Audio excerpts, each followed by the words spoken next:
राजस्थान भूगोल के भौतिक प्रदेशों में हमने देखा था मरुस्थलीय प्रदेश, अरावली प्रदेश। अब हम बात करते हैं पूर्वी मैदानी प्रदेश की। पूर्वी मैदानी प्रदेश गंगा व यमुना के दोहार से निर्मित मैदान है, अर्थात कि हम देखें तो ये काप मिट्टी से निर्मित मैदान है। इसी कारण से ये मैदान उपजाऊ भूमि का एक अच्छा उदाहरण है। हम देखते हैं कि ये उपजाऊ होने के कारण राजस्थान की अधिकांश जनसंख्या इसी क्षेत्र में संकेंद्रित है, और वहीं देखें उद्योग धंधे आदि का विकास इसी क्षेत्र में हुआ है। इसका प्रमुख कारण है कि इस क्षेत्र का उपजाऊ होना। इस क्षेत्र की मृदा उपजाऊ है। हम देखते हैं कि पूर्वी मैदानी प्रदेश तैतीस सागर का भाग है और बाढ़ निर्मित मैदान है। इसे नदी बेसिन के नाम से भी जाना जाता है। नदी बेसिन के आधार पर पूर्वी मैदानी प्रदेश को 4 भागों में डिवाइडेड किया गया, अर्थात कि इसके उप भागों में डिवाइडेड किया गया है। चंबल बेसिन, बनास बेसिन, माही बेसिन और बाणगंगा बेसिन। इस प्रकार से पूर्वी मैदानी प्रदेश को 4 भागों में डिवाइडेड किया गया है। हम देखते हैं चंबल बेसिन। चंबल बेसिन मुख्यतः 4 जिलों में फैली हुई है, जिसमें आता है चित्तौड़, कोटा, सवाई माधोपुर और करौली। इनमें मुख्य रूप से चंबल बेसिन का विस्तार है। हम देखते हैं कि चंबल बेसिन अधिकांश बीहड़ क्षेत्र है। बीहड़ उस क्षेत्र के लिए जाना जाता है जो क्षेत्र नदी के द्वारा अपरदित मृदा के कारण कंदराव के रूप में परिवर्तित हो जाता है, जिससे उपजाऊ भूमि नष्ट होने लगती है। और बीहड़ उत्खात भूमि के नाम से जाना जाता है।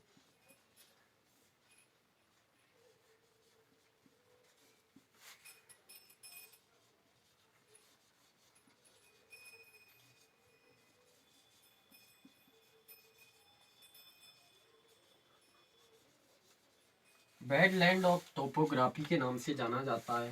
बीहड़ होते हैं नदी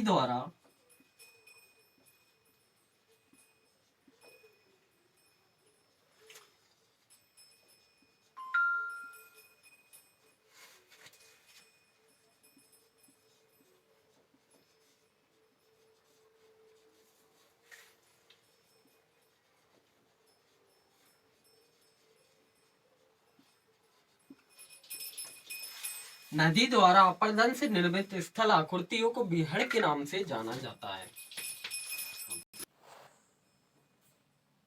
देखते हैं कि बीहड़ सर्वाधिक धौलपुर में पाए जाते हैं।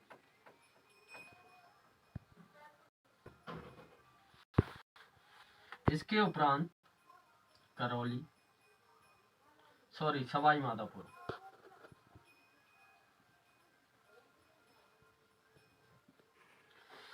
कई बार क्वेश्चन आता है एग्जाम में कि राजस्थान में सर्वाधिक बीहड़ किस क्षेत्र में या किस जिले में पाए जाते हैं, तो धौलपुर में। एनसीईआरटी में इसका आंसर धौलपुर ही माना है। इसके उपरांत आते हैं सवाई माधोपुर।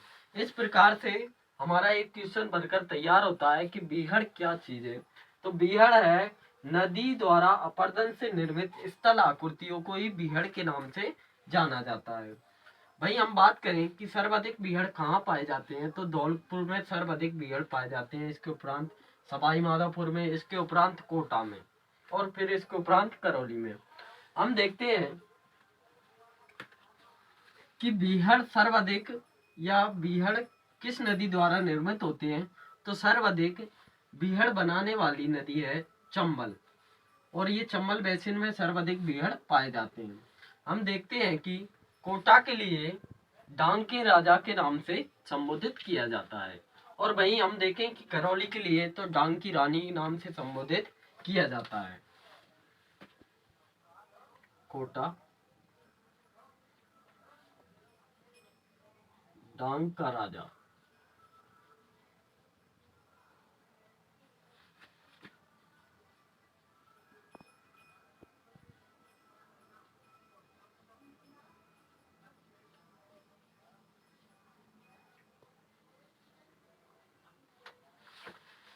इस प्रकार से हमारा चंबल बेसिन पूर्ण होता है। अब हम बात करते हैं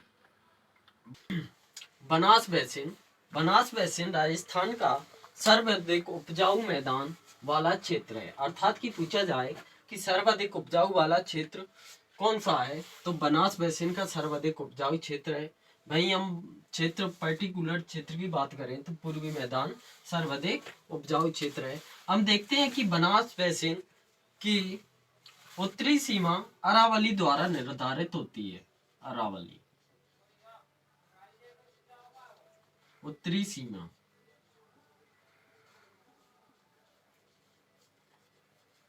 अरावली व मालपुरा के पठार से। भाई हम इसके दक्षिणी सीमा की बात करें तो दक्षिणी सीमा चंबल के द्वारा निर्धारित होती है। चंबल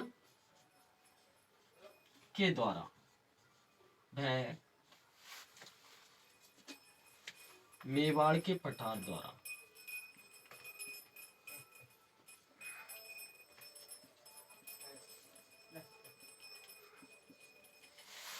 इस प्रकार से बनास बेसिन का निर्धारण होता है। हम देखते हैं कि बनास बेसिन में जो मृदा पाई जाती है वो सर्वाधिक उपजाऊ मृदा है।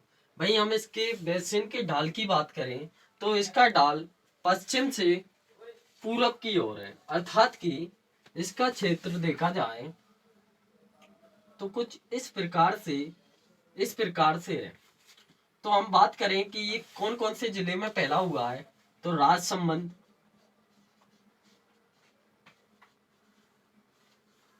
चित्तौड़,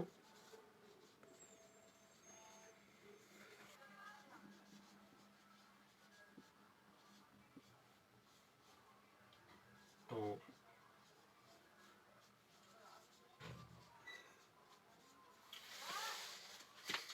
बनास बेसिन मुख्यतः राजसमंद, चित्तौड़, भीलवाड़ा, टोंक और अजमेर जिले में विस्तारित है। वहीं हम बात करें माही बेसिन के लिए स्कंद पुराण में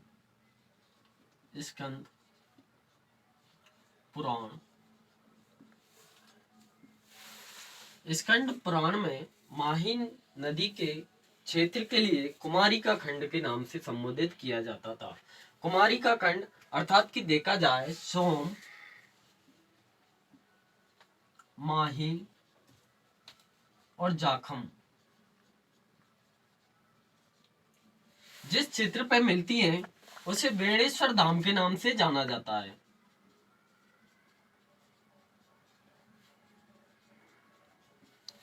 भाई हम देखते हैं कि स्कंद पुराण में इसे कुमारी के खंड से नाम से संबोधित किया गया है, या हम यूं कह सकते हैं कि माही बेसिन के क्षेत्र को कुमारी के खंड के नाम से किस युग में या किस में नहीं संबोधित किया गया है, तो स्कंद पुराण में कुमारी के खंड के नाम से संबोधित किया गया है।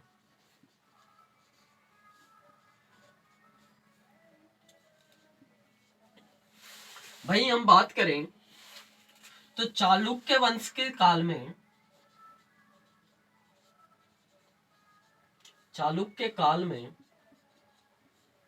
इसे लाट प्रदेश के नाम से जाना जाता था। पूछा जाए कि चालुक्य काल में माही बेसिन के क्षेत्र को किस नाम से संबोधित किया जाता था, तो इसे लाट प्रदेश के नाम से संबोधित किया जाता था। भाई ऋषि मुनियों ने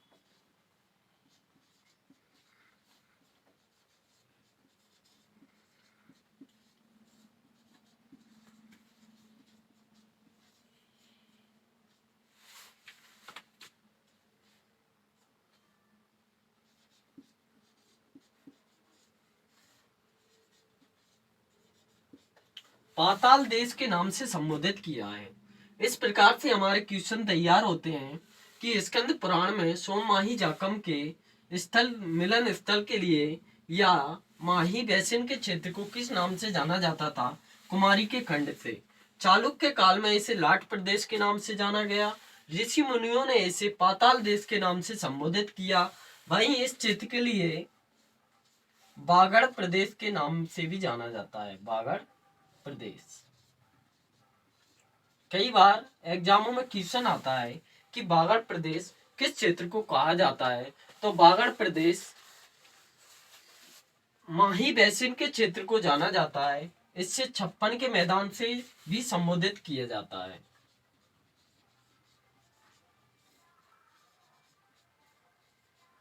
मैदान, छप्पन का मैदान अर्थात कि छप्पन गांव व तालाबों के समूह को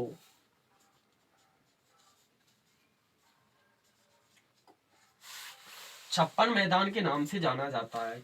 या हम इसे इस प्रकार से भी कह सकते हैं कि माही बेसिन के जो क्षेत्र है उसका जो प्रवाह है उस क्षेत्र के लिए छप्पन के मैदान के नाम से या बागड़ प्रदेश के नाम से या पाताल देश के नाम से, लाट प्रदेश से या कुमारी के खंड के नाम से संबोधित किया जाता है। भाई हम देखें कि इस क्षेत्र में कौन कौन से जिले सम्मिलित हैं, तो बांसवाड़ा,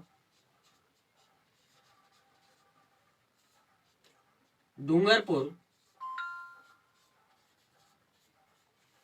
प्रतापगढ़,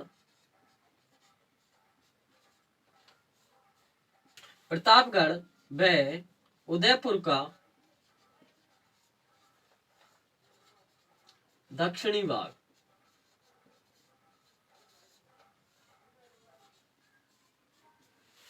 अर्थात कि बांसवाड़ा और डूंगरपुर वाले क्षेत्र के लिए प्रॉपरली कहा जाए तो एग्जाम में अधिकांश यही आता है कि बांसवाड़ा और डूंगरपुर वाले क्षेत्र के लिए किस नाम से जाना जाता है, तो बागड़ प्रदेश के नाम से जाना जाता है। या पूछा जाए उसमें बांसवाड़ा डूंगरपुर ना देकर माही बेसिन दे दे तो भी इसे बागड़ प्रदेश के नाम से जाना जाता है। या वो 4 जिलों का समूह दे दे या 3 जिलों का समूह दे दे तो भी आंसर में नहीं बागड़ प्रदेश ही राइट होगा। इस प्रकार बेसिन या माही नदी के द्वारा जो क्षेत्र निर्मित किया गया है उसकी मृदा का रंग लाल है। अर्थात कि पूछा जाता है कई बार एग्जामों में कि लाल मृदा किस क्षेत्र में पाई जाती है, तो माही बेसिन में लाल मृदा पाई जाती है। लाल मृदा। इस प्रकार से हमारा माही बेसिन कंप्लीट होता है। अब हम बात करेंगे वाणगंगा बेसिन की।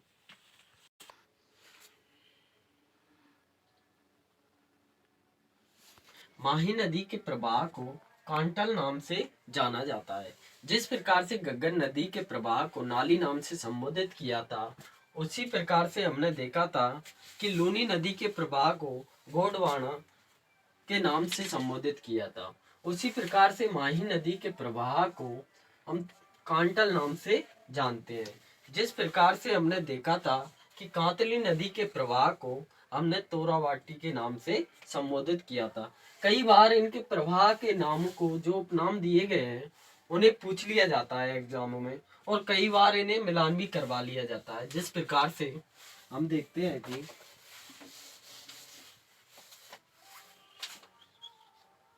घग्गर, माही,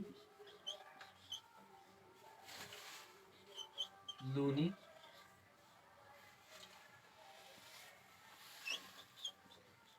कांतली।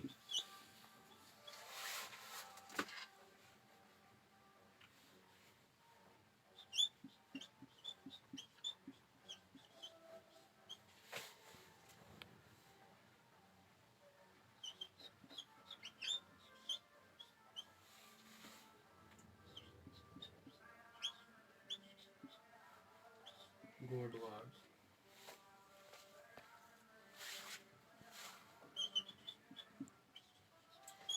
इस प्रकार से क्वेश्चन दे देता है कि इनका मिलान कीजिए।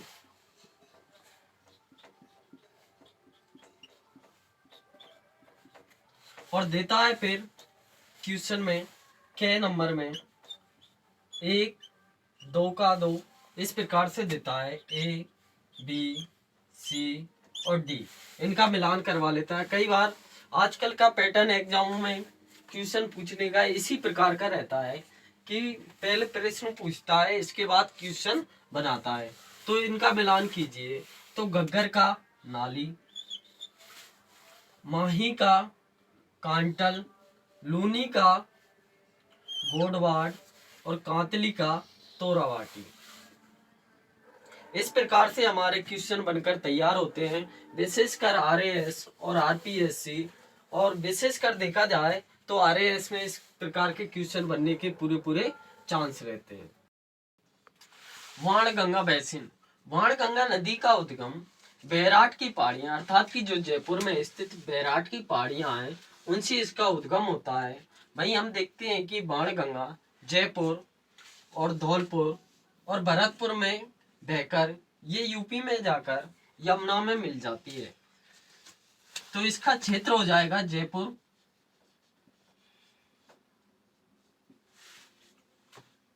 सॉरी यार मैं दोबारा बता देता हूँ।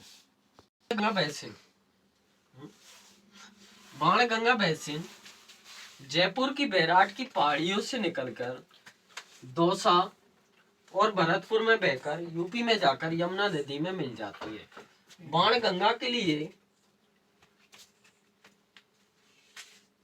अर्जुन की गंगा के नाम से भी जाना जाता है। अर्थात कि कई बार एग्जामों में पूछा जाता है कि अर्जुन की गंगा नाम से उपनाम से किस नदी को जाना जाता है, तो बाणगंगा के लिए। हम देखते हैं कि इसका क्षेत्र है जयपुर, दौसा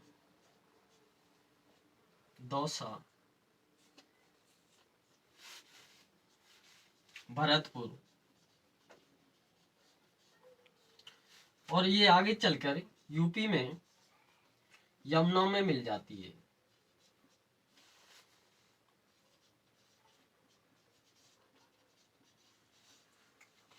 तो बाणगंगा बेसिन का क्षेत्र है जयपुर, दौसा और भरतपुर। भरतपुर में बाणगंगा बेसिन में हम देखते हैं कि भरतपुर में मुंडेरा की बीहड़ प्रसिद्ध है। कई बार क्वेश्चन आता है कि मुंडेरा की बीहड़ किस जिले में स्थित है, तो भरतपुर जिले में मुंडेरा की बीहड़ प्रसिद्ध है।